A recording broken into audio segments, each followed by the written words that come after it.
हाँ जी गुजर खान वाले देखो मैं के कर रहे हैं जैसा कि मैं गुजर खान की सैर करा रहे हैं ये असा जीटी रोड पर हाँ तो गुजर खान शहर चु फिर रहे हैं। ये सज्जे पासे जड़ा है ये सारा इस पासे मेन बाजार है। ए तको सामने ए जड़ा ट्रक्का ना अड्डा है इसने नाल ही जड़ा ना बसा नवी अड्डा है। हाले भी बड़िया वैगना तक खलोतियां ने फोर्ड वैगना तो बसा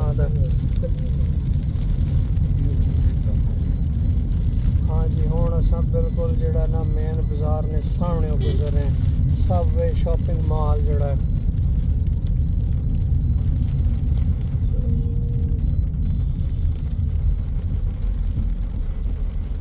ये जड़ा बड़ा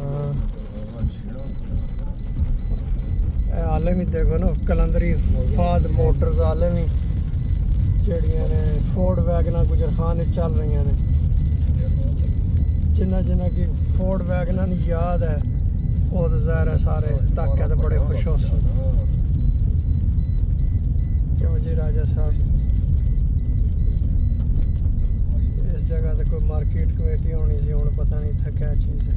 ये यासर रोड ने सामने गुजर रहे हैं। एसी हाउस ते मल्ला मलका जड़ा ये इतने एक सबक है मैंने ने ये उन्होंने मल्ला है मलक महबूब हुसैन साहब लेकिन उन्होंने असली ग्रां जड़ा पढ़ाना है।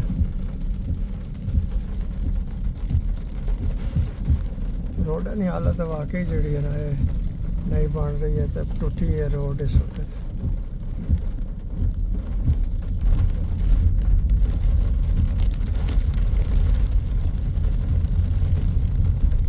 देखो ना गुजर खान जी है कि मेन हाईवे पर बंदा जड़ा अपनी कार रिवर्स कर रहा है। दुनिया च किसी जगह भी ना होना उसी लेकिन ये एजाज गुजर खान वाले की हासिल है। ठीक है जी गुजर खान वाले जिथे भी आओ खुश रहो आबाद रहो जिंदाबाद।